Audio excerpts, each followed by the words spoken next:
one of the reels that I saw you posted about, I think we're all kind of looking for a secret to get rich and like a secret to get, the money fairy just to like tap us on the head and make it rain. But I love what you said on one of your reels about actually the key to wealth is authenticity. And I want to start there. What does that mean?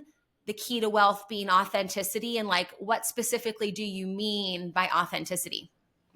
You see, when it comes to authenticity is a great place to start because you just started at social media. When we're using social media and we're seeing social media and the way that these images are being portrayed on social media, driving around these fancy cars, wearing all this jewelry, thinking that the fame and fortune lifestyle is what we think wealth is. This is where it's wrong.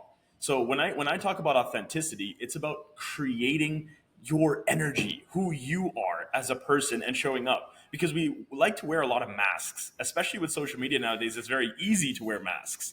So becoming the authentic self is what people are buying your products, how they're buying your products. It's how they're following you. It's how they're liking your stuff. So becoming authentic just from a face value perspective is one thing. Truly being authentic within yourself now, and that's a whole different conversation.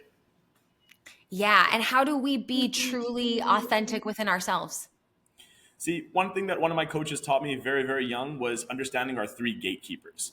These gatekeepers are conditioned for our mind to just do its sole function, survive. And these three gatekeepers, when we look at judgment, ego, and fear, see the judgment of others, the ego within ourselves, and the fear of the unknown. These three gatekeepers, Mm. again, are helping us just survive. But the thing is that they're also helping us survive, which means it's not really letting us be who we truly want to be. It's not letting us actually step out of our comfort zones and take on risks and really be the entrepreneurial beings that we're designed to be. So becoming authentic is starting to actually understand those three gatekeepers and how they hold you back. And then being able to really understand, what is it that I want? See, a lot of people online are telling you what you need, but what is it that you truly want? What is it that you truly desire and deserve? And start to figure out what it is that is going to truly make you happy. Because once you can make yourself happy, you can start to actually go out and make others happy. Your authenticity comes from within. It starts to shine from within without having to focus on trying to find it or trying to create it. Does that make sense? Yeah. And I love that you said authenticity is like an inside job or starts with within. I think when it comes to like happiness, as you mentioned, or fulfillment or whatever, we're looking for the things, right? Like the car, the boat, the relationship, the house, the income, the clothes, the jewelry, the whatever, to then fulfill us and make us feel a certain type of way. And I know from coaching, and I know that you know this too, is just like, that's a dead end, right? And we know so many people, or have heard so many stories about people that like in theory have it all, but then they're, unfulfilled, extremely depressed, sad, not happy, not feeling fulfilled, and not feeling authentic. Another thing you mentioned is this mask. And I resonate with that so much because over the last 4 or 5 years, I lived abroad in Austria for about 7 years, and I was working for a startup that eventually got bought by Adidas. I was the face of the company. I was Runtastic Fitness Coach Lunden, and I remember people asking me like, "How do you always stay motivated?" And I was like, "Oh, well, I'm not always motivated actually." And people would be like, "What? You seem and you act as if you're always motivated." And I kind of struggled through this kind of maturity process and just this growth process of being like, can I be a fitness coach that's not always motivated? And how do I show that? And after a long time, I really felt like exhausted of putting on this mask of like, okay, I'm a fitness coach, which means I need to be working out, which means like no rest days, which means like always motivated, which means like always smiling. And even when I look at some of those older videos, just being completely honest, because we started in 2012, YouTube videos, all the things, it's like, I can see that mask. I can see that inauthenticity now in my voice, in my nonverbal communication. And not to say I was purposely doing that. Of course, you don't know it until you're aware of it. But it's been so cool to be able to kind of like, and land in this space of like, oh, I know what I want. I know who I want to be. I'm becoming more of who I want to be, and there's more integrity there and alignment and a lot of those things. And so when you said that mask, that really resonated with me, because I remember, yeah, like writing in my journal at one point, like, I will no longer wear this mask. Like, I can, cuss if I want to. I can have these off times if I want to. I can, really be the essence of what it means to be me, and I don't need to put myself in a particular box. Do you have a story of that? Were you ever wearing a mask, or like really that have that moment where you look at yourself or previous versions of yourself and you're like, oh, total mask moment, total mask moment? Absolutely. And first, a lot of people listening may be just thinking, like, how do you take off that mask? And Yep. I just want to give that, like, what you just shared right there. You've put in the work. You've put in the work. You just said, like, that was how many years ago? Almost 10 years ago. So it takes time to focus and work on yourself. That personal development isn't just going to a seminar or reading a book. It's actually putting in that time and that work to continuously develop yourself, to understand yourself, to believe in yourself, to know that, and going into my story, of course, there's times like I used to be very fearful of public speaking, like fearful to a point where I would go to conferences, I'd be the one sitting at the back, never raise my hand there. And as soon as they were finished, I would get up, I'd write a lot of pages of notes and get a lot of information, but I would be out of that room not wanting to network with anyone. Now I'm on stages in front of thousands. How did that happen? Is because I was putting on a mask. My mask, though, was a fear. It was a fear. And it wasn't at the time. I thought at the time it was fear of failure, because most of us, we don't want to fail.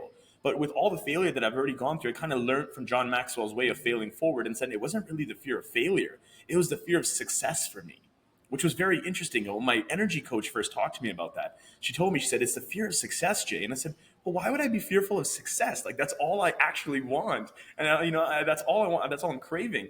And she said, well, listen, like, you're fearing that when you get to that position that you want to be at, that you're going to have to maintain that. And that's a fear of its own. And I said, So the mask that I was putting on was that fear of the unknown, which is, well, what happens if I do become that speaker? Will I be able to maintain it? What will I talk about?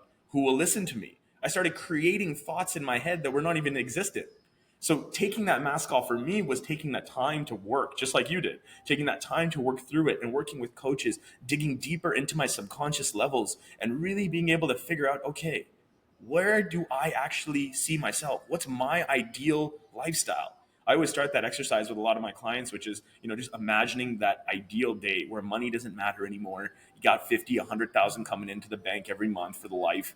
How do you wake up? You wake up in the morning, who are you laying next to? Okay, you go to the doors, you open them up. What are you looking at? Is it a beach? Is it a cityscape? You go downstairs. Is your spouse making breakfast? Are you, you go to the garage. What are you driving? What are you wearing? Where are you going for 8 hours throughout the day to commit to work, some contribution to society in its own way? You come back home. Is it date night? Is it, you're picking up the kids from school? Is it, you go to sleep and you enjoy that day? So what is that ideal framework? And when you can start to understand that, that kind of gives you that purpose then to say, okay, I have to work through it to get to that ideal goal, which is me working on myself. It's like getting into that boxing fight, and that person that you're fighting is the most ideal version of you. And you're fighting, and by the end of that match, when you win, you become that person. But it's a matter of going through those 12 rounds now. Yeah, totally. And I reiterate that it does take time, right? We don't, just hire a coach and do 3 months of work or whatever, and then automatically poof. It's more of like an excavation process and an understanding process. And I love the verbiage that you used of failing forward. Before we pressed record, Jay and I were having a little chat about NLP, neuro-linguistic programming, which has been profound in both of our lives. And really that reframe, that unlearning and that relearning, using our words as our superpower, as a frame of possibility, has been so profound in our lives. And to your point of getting our clients to expand and think about, what does this look like? What does it smell like? What is it like? Getting that full sensory experience of what we want, but we can be so stuck in that fear of what some people think is failure. And I'm so on the same page with you when it comes to, it's really not the fear of failure, it's the fear of success. But that can keep us so like you said, in the back row, on the wall, in this small space where we don't even have the capacity within our nervous system to like think beyond, right now in this moment of being afraid of taking that step forward. And so I just love that process of like, having that ability and that feeling within our nervous system to be like, okay, I can start thinking about what that might look like as I start to take off that mask and release that fear a little bit. So then it's like you can broaden your focus a little bit more and not be so much in that fear, fight, flight, whatever. I sometimes add another F, which is facade. And I think that's what mine was, because I just grew up in a very strict conservative Italian family of immigrants. It's like you have to look a certain way, talk a certain way. We don't talk about our problems. We got to be like this because, that's the way that my grandfather survived coming into another country. So for me, it was like this facade of like, I need to be this certain type of way.